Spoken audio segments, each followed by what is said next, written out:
robotics is also ergonomics. If you think about it, just the picking of product back and forth, if you can have somebody else do that, it saves an arm. Let the people go do something more valuable than do a repetitive pick. And so that's where robotics is helping the labor force. Welcome to Manufacturing Happy Hour, the podcast where we get real about the latest trends and technologies impacting modern manufacturers. Manufacturing Happy Hour.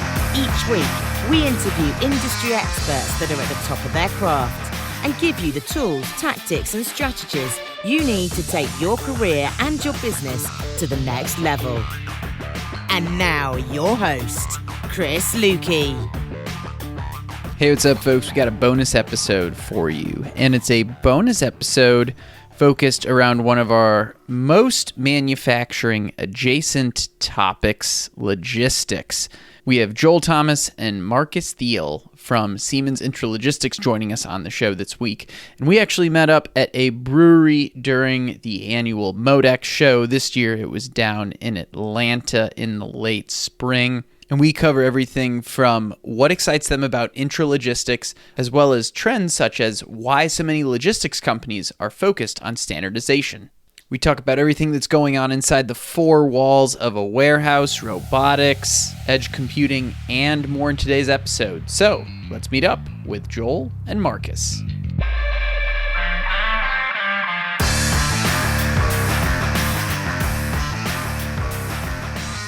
All right, so we're here at Halfway Crooks here in Atlanta, Georgia, during the Modex show, and we're going to be talking intralogistics today.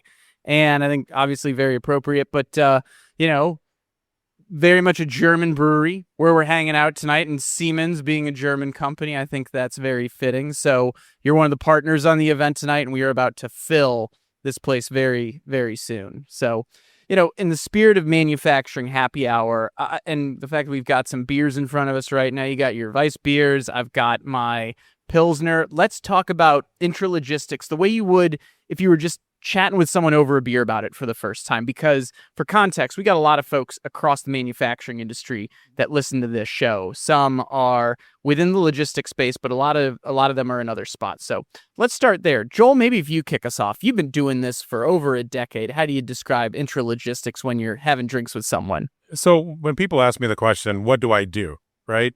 I think the easiest thing that I say is there's a lot of online retailers that are out there, right? And when you use that, you start purchasing something, and then you go from there and you place an order. Well, when you think about it, it is the delivery of that product to your house, for example, right? That is what we do.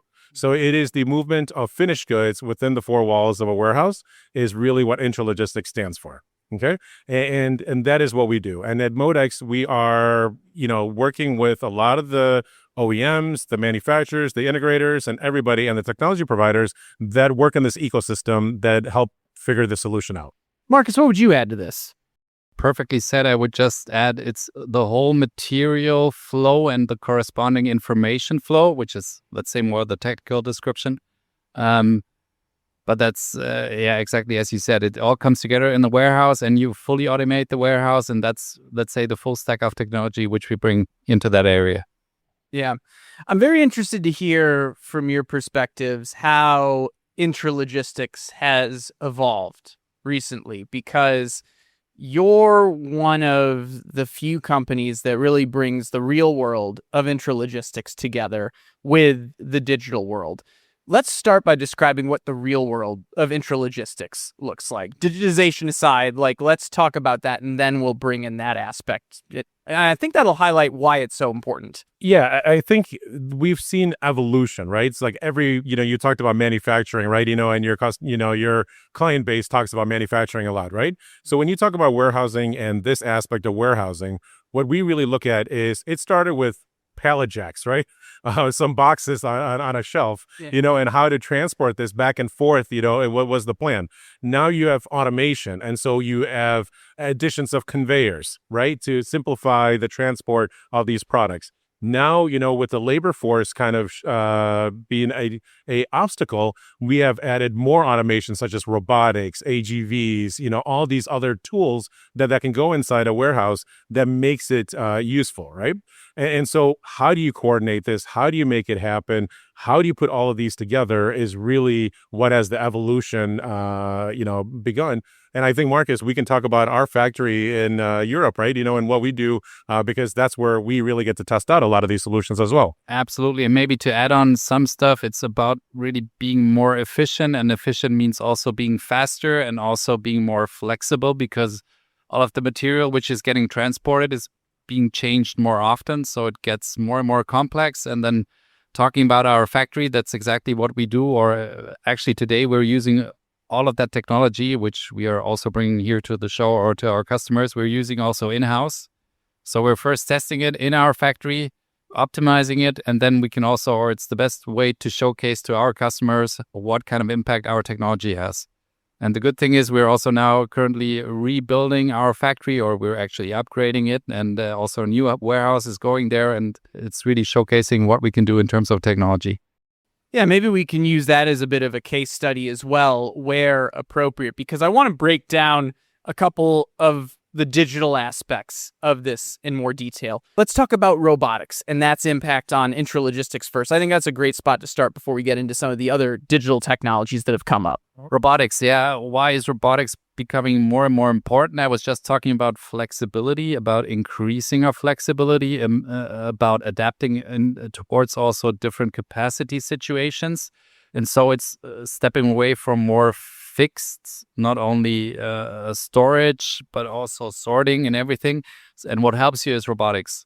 And also what Joel was talking about, it's about labor shortages. So the less people you get to do the stuff, the more you need to automate, and the more also robotics is helping you in all kinds of facets and all kinds of ways in terms of being mobile and flexible to move things around, but also to picking them, to placing them. So it's really a huge impact or a huge technology which is necessary or which is supporting intralogistics. Yeah, absolutely. And one other thing with robotics is also ergonomics, right? If you think about it, just the picking of product back and forth is just a repetitive, right? And if you can have somebody else do that, it saves an arm, right? It saves, let the people that actually can do certain things go do something more valuable than do a repetitive pick. And so that's where robotics really, we see picking as a really instrumental piece that is helping the labor force as well. Yeah, so we're talking about, I would say, traditional robotics a little bit here. Let's take that a step further and talk about AMRs, autonomous mobile robots, and AGVs were appropriate as well, because I know a lot of people sometimes use them simultaneously, but in the industry, we know those are two very different things. Yes. Yeah, maybe talking about AGVs or AMRs in that regard. I was just talking about our factory in Europe, in Germany. So we have quite a fleet and also different AMRs which are running around, which is doing really the material flow for a production line, in this case specifically. And that is definitely a huge impact. And we also now have the capability of all managing this fleet and everything, because you have so many different vendors which are out there, which you need to orchestrate and so on. And all this needs to be managed in some kind of way. So, AMRs, they're more and more increasing. Again, it's about that flexibility thing. So you need to be as adaptive as possible. Yeah, absolutely. And then the different technologies, right? We started with AGVs and now we're migrating into AMRs, right? You think about LiDAR technology, you think about all these sensor companies that are out there providing these technologies that are allowing us to innovate from a standard fixed, location AGV to an AMR type this, right? People are saying that AMRs someday could replace conveyors, right? I'm not sure if that's always going to happen, just because, I think still it's from a cost prohibitive standpoint, but we do see customers that are looking at using AMRs as their vehicle of choice to get transport from A to B, and how do you orchestrate it? And I think that one thing that Marcus touched on is one thing that we're seeing as major challenges in the industry, because a lot of these solutions don't have, everybody has their own version, right? And, and how do you do that? And one of the things that we saw was the orchestration layer of this was very, very challenging. And we needed to figure out how to fix that. And so we came out with a software that helps us, because we saw it in our own factories and now we're providing it to our customer base. Yeah. I want to go back to a topic. Joel, I'm going to ask you this question first. Have you seen anyone have more or less a conveyorless operation yet? I know you said people are talking about it, so I don't even know if that exists, but I'm curious if you've come across something that's even close to that. I can tell you that I haven't seen that 100%, but I do know we are meeting with a customer tomorrow, and that is one of the discussions we are having. All right. Okay. So people are thinking about it. We haven't necessarily seen it in practice yet. Markus, I want to go back to something you were saying around interoperability. We're working with a lot of different vendors. As I understand it, there is maybe somewhat of a trend. People are looking for some standardization a little bit in this space. In what way are folks looking for standardization? Because to think of, with all the interoperability strides we've made in logistics in the past decade or so, I'm very curious to hear what the appetite around standardization is right now. Yeah. So there's always two sides of the medal, right? The one thing is you want to be as flexible as possible in terms of vendors, but on the other side, and that's how historically all the things have grown, different sites are coming in, different distribution centers. You always look for the best cost solution. So you all get different vendors coming in, and then you kind of like struggle. Okay, I have a system here. I have different spare parts here, different maintenance costs there, and I cannot kind of like scale also the solutions which I'm trying to roll out. So that's really the charming thing about standardization, is to be repeatable and to not only do it one time, but also overall, it's really saving you operational costs in the end. Yeah. Well, let's dive into another area, and that's around edge computing in logistics operation. We've talked about robotics. We've talked about mobile robotics. We're going to get into some of the things that aren't as easy to see with the common eye. So, Joel, maybe you can start us off on our edge computing part of the conversation. So edge is a very, very interesting topic, right? It's a topic that's been growing and growing and growing and more, right? It's that data layer. This, Chris, actually, it kind of goes into hand in hand with the standardization topic, right? If you think about it, what customers are trying to look at is how to find an even layer of truth, right? What are my factories actually outputting? What are my roadblocks? What are my challenges, right? I know we tabled the digitalization aspect as well, but what we are seeing is that people are wanting to understand what are my roadblocks?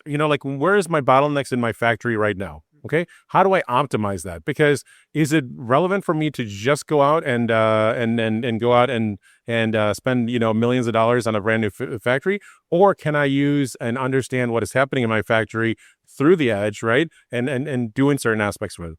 Predictive maintenance is another one, right? You were talking about AI. Yeah. The one of the things that we're doing across many industries is understanding. And before, we used to have to be able to, let's say, analyze a system, have some people in the background look at the data and say, ooh, this is the action and this is the causation and this is your remedy, right? Mm-hmm. Well, now you can use AI to take a look at it and what we do is like 7 days. It can track and get an idea of what's happening on a day-to-day basis, right? And then what you're looking for is anomalies, right? So like if you see variations, how does that variation now impact? And that is where AI, so not just in the U.S. people who speak English, right? Well, you can use AI to translate that language into Spanish, right? German, whatever you want. You can use that AI to do different things for you. Also, the agents you can use it to figure out what different things do you want to talk about, what do you want to ask it, and how do you help optimize your solutions. Yeah, let's just paint the picture of, we started with intralogistics in general, what the logistics world looks like minus digitization.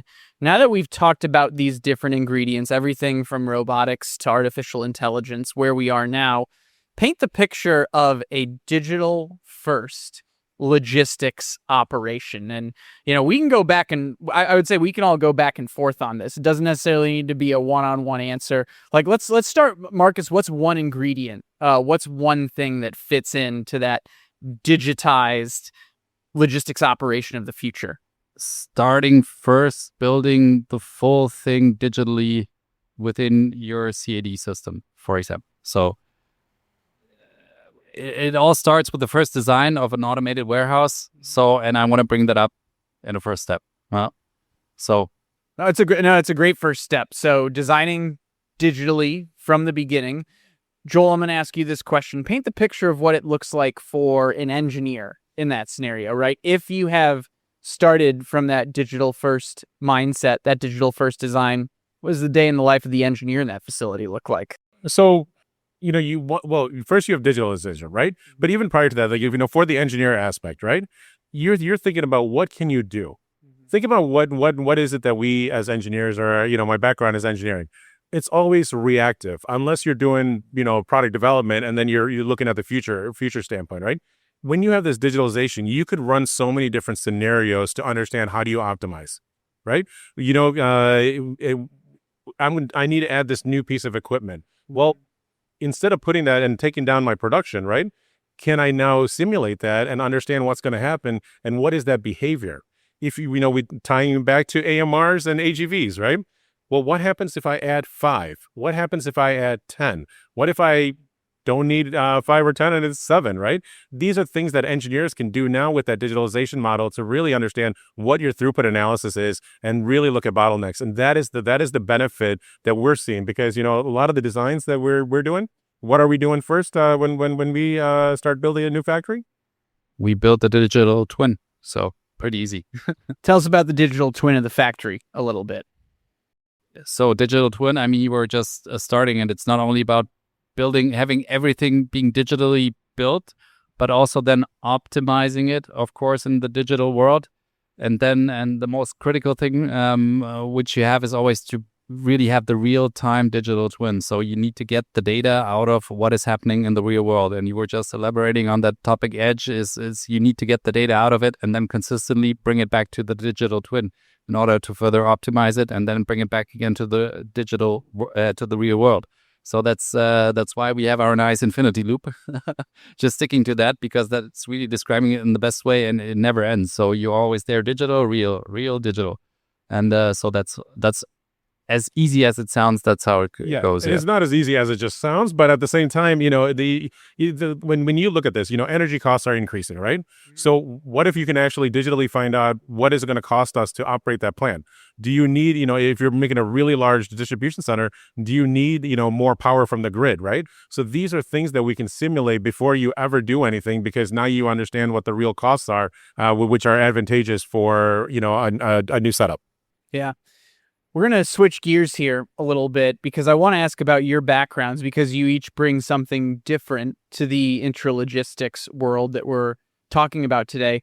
I'm curious, is there anything you wish I would have asked about intralogistics today, in the future, the digitization of these operations that I haven't yet?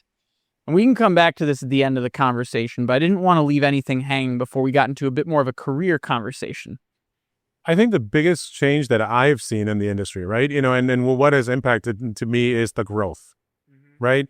I mean, you were at Modex, right, having this conversation. I remember when Modex was first started, right, When was that, out of curiosity? What year or so?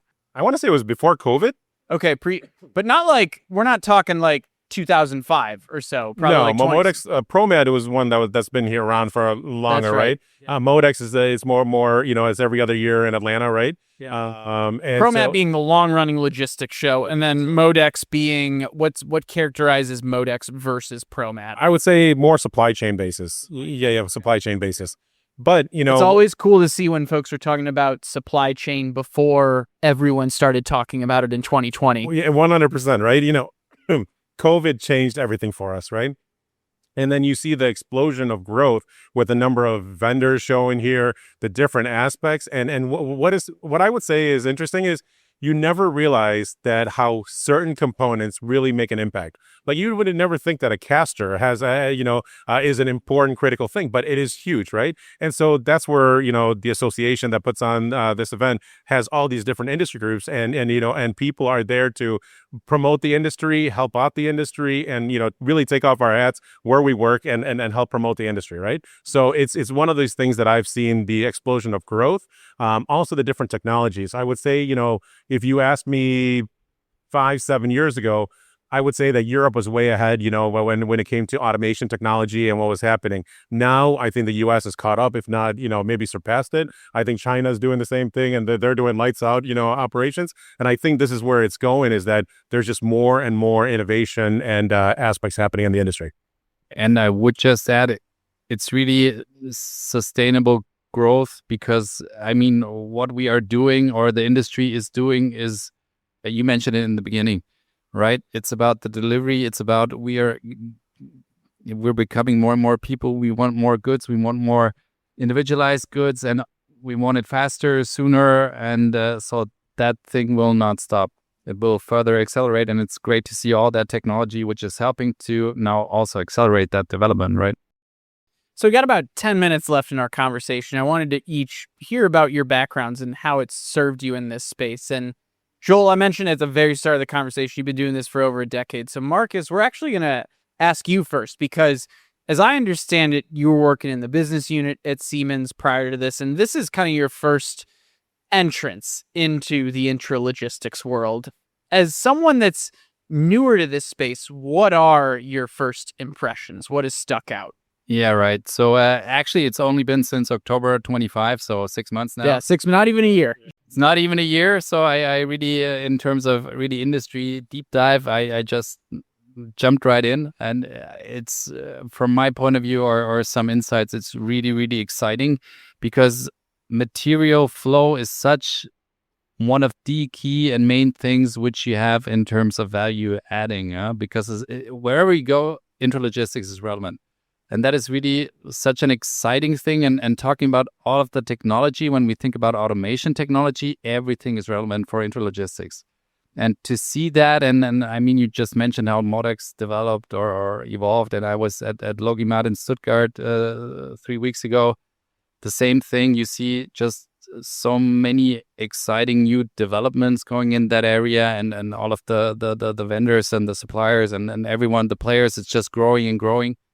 And I'm absolutely excited to be part of that. And my background, maybe as we were just referring to, my background, so I'm coming more of the manufacturing operations area. So that was always, let's say, a part of my whole career. So I started also in supply chain management, actually, a couple of years back. And so now I'm really more than excited to be part of that intralogistics role and driving it further and working on all that great technology which we have. Yeah. Joel, now you've been doing this for a while. We were just talking about it a little bit, like pre-COVID, post-COVID. I mean, what are the things that stick out to you that have changed the most during those 10 plus years you've been doing this? It's a great question. I mean, personally for me, right? I'll just live personally. It's not maybe the differences, it's the people, right? I come back to the people. I stay in this industry because I'm absolutely in love with it. I remember my first MHI conference, getting exposure into this industry. I asked the industry, the team, from MHI, what can I do to be better? And I remember we were just talking recently. They said, Joel, you're one of the people that came to us and asked, how can I help?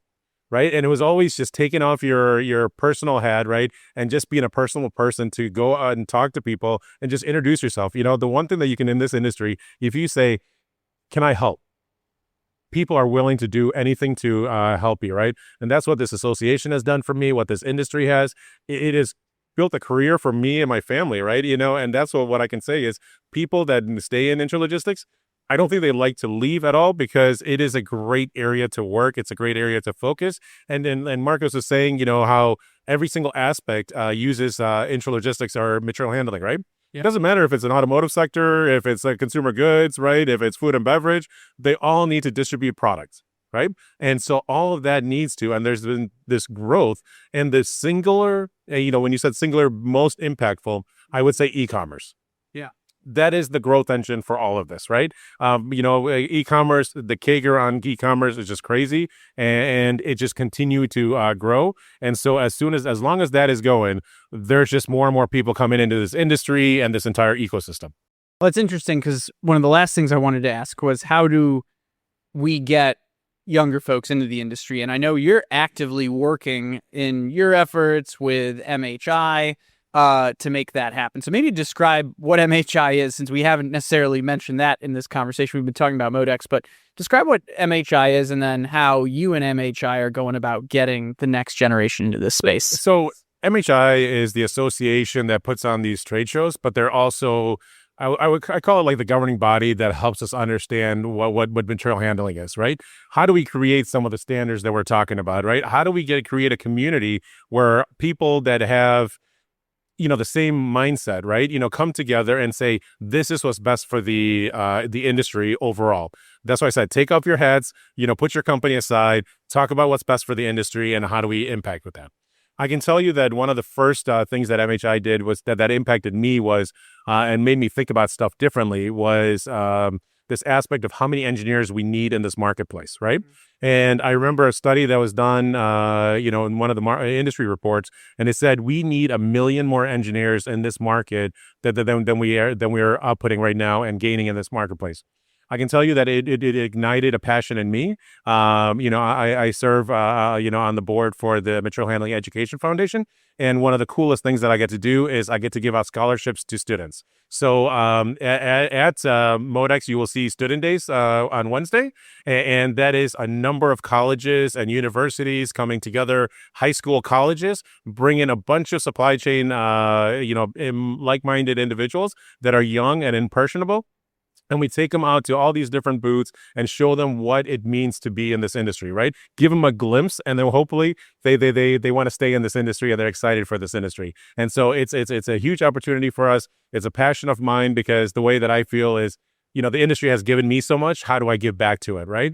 And this is like the biggest thing for me is when I see these kids that I have walked around these shows with. We follow on LinkedIn and they will ask me for career advice, in the future. We stay friends, right? And it's just been. Are you a mentor to any of these that have like entered the industry since you've met? I'm very curious to. Absolutely. And that's why I said, people ask me for advice, on what it is. I always tell them to get in LinkedIn with me and just have a conversation. Like, it doesn't matter if it's this company or B.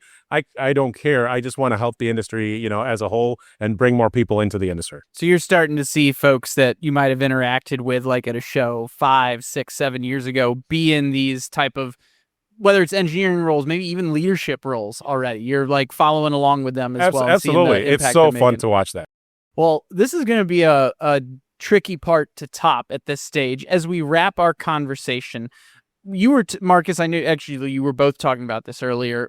What is the thing that excites you the most moving forward? We've talked about how with the rise of not even the rise of e-commerce, just that it's even more ubiquitous than it used to be. That's only going to cause the industry to grow. That was one of the exciting elements we talked about. Anything else stick out? Maybe for me to start off, the whole transformation towards more software defined, I would say, because that's, let's say, also giving an additional impact of where the next level of automation and everything is going to, and that combines everything we were already touch basing, right? So we also had various chats, I believe, also in the past days. More and more is going into that direction. IT, OT, everything is going more into the IT style world, and I think that is really another driver or impact or changing force in terms of technology, which is really exciting, and we hope to be and playing a significant role there and helping the industry, as you were saying. Yeah, I think this IT/OT layer is really we're touching the surface of it. There's a lot of people playing in this, and we're trying to figure out what that is going to be. But software-defined automation is going to be the future because, there's a lot of variabilities out there and standardizations and software-defined automation. What are people programming in? It's not going to be the same languages that we programmed in before, and that's making a big shift, right? Because people are very used to programming in Python or some other software IT based languages, and we're starting to see a big push into that from an industrial world. Well, I look forward to a part 2 at some point, diving further into software-defined automation. I wouldn't be surprised if that occurs at Automate sometime in the near future. Might be an appropriate spot for that. But with that, gentlemen, thank you so much for jumping on. Prost as we wrap our conversation. Prost. Thank you. Cheers, gentlemen.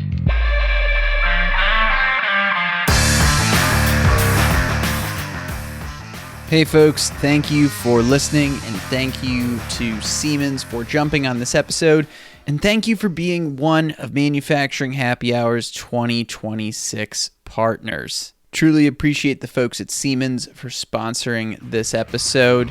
With that, that is a wrap this week. Stay innovative, stay thirsty. We will catch you again next time. Cheers. Thanks for listening to Manufacturing Happy Hour, powered by the Industrial Network.